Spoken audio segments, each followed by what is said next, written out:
Sankranti festival के मौके पर गांव जाने के दौरान पेश आया सड़क का एक खौफनाक हादसा, जिसमें एक साइंटिफिक ऑफिसर और इनके ज़ईफ मां की मौत वाक़ हो गई, जबकि इस हादसे में दूसरे 3 लोग जख्मी हो गए। इसके अलावा इस हादसे में कार, एक बाइक और एक ऑटो रिक्शा को भी नुकसान पहुंचा।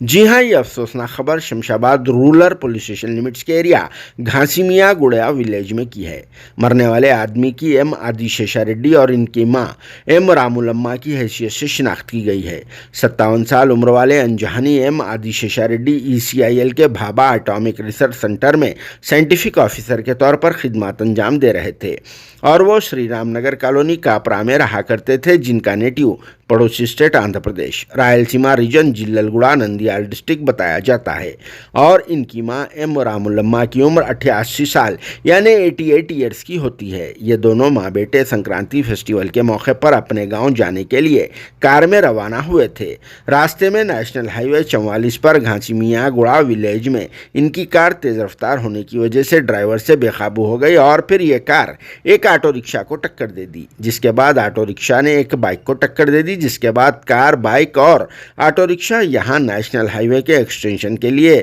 रखे गए सीमेंट के ब्लॉक्स वगैरह से टकराकर खोदे गए पानी के गड्ढे में गिर गए, जिसके नतीजे में scientific officer M Adiseshiah Reddy और इनकी मां एम रामुलम्मा का स्पॉट पर ही देहांत हो गया। जबकि इस हादसे में बाइक पर सवार 25 साला जी आंजनेलू और 14 साला एक लड़की के अलावा ऑटो रिक्शा में सवार एक पैसेंजर आर सिद्धैया जख्मी हो गए, जिन्हें इलाज के लिए अस्पताल शरीक कर दिया गया। इस हादसे की वजह से मसरूफ तरीन हाईवे पर कुछ देर के लिए ट्रैफिक भी जाम हो गई थी, जिसकी वजह से आवाम को कुछ देर के लिए मुश्किलात भी पेश आ रही थी। लेकिन बाद में साइबराबाद की ट्रैफिक पुलिस ने यहां पहुंचकर ट्रैफिक निज़ाम को बहाल कर दिया और फिर क्रेन के जरिए कार, ऑटो रिक्शा व बाइक को पानी के गड्ढे में से निकाल लिया। और फिर शमशाबाद रूरल पुलिस स्टेशन के इंस्पेक्टर S श्रीनाथ ने इस सिलसिले में एक केस बुक करके तहकीकात का आगाज़ कर दिया है।